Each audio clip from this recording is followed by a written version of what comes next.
करोड़पति आदमी था। करोड़पति नहीं, उसे अरबपति कहिए आप। अरबपति।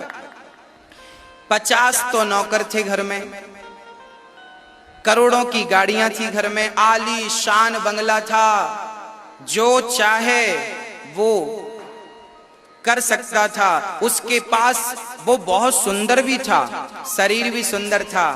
हाँ, बहुत सारे सुखों की उसे अनुभूति, सोना था, पैसा था, जो भी उसे भोग चाहिए थे भोग भी अवेलेबल थे, सब कुछ था।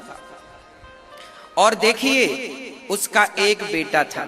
जरा समझिएगा, कब ये चर्चा आप पर भी घटित हो सकती है।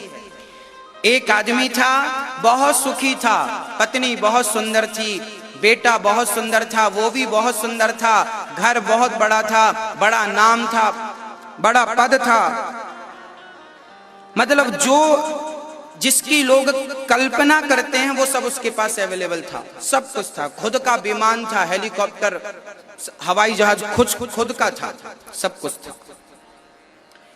उसका बेटा जब 20 वर्ष का हुआ तो जवान बेटा किसी दुर्घटना में मर गया।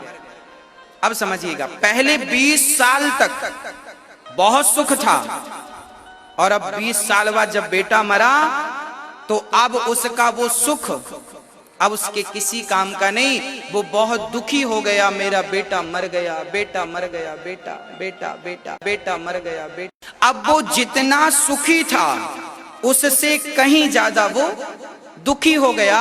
मतलब पहले वो स्वर्ग में था और अब स्वर्ग से निकलकर नरक में चला गया। यही है नरक और यही है स्वर्ग। इस दुनिया में यही नरक है और यही स्वर्ग है।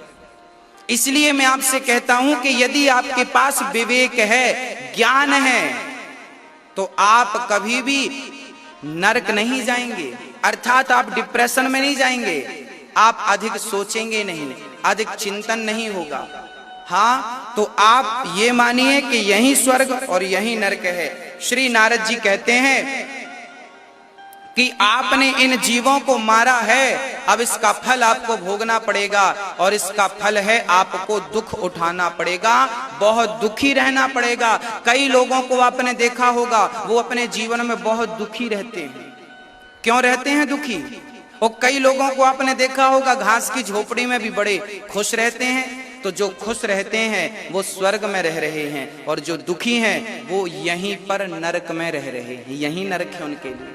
तो यही स्वर्ग है और यही नरक है। अब आप अपनी बुद्धि पर, आपकी मानसिकता, आपकी विचारधारा, आपके संस्कार, आपकी बुद्धि, आपके विवेक पर निर्भर करता है कि आप स्वर्ग में रह रहे हैं या नरक में रह रहे हैं। ये प्रकृति सबके लिए बराबर है, यही स्वर्ग यही नरक, इसके बाद फिर वहां भी कुछ है।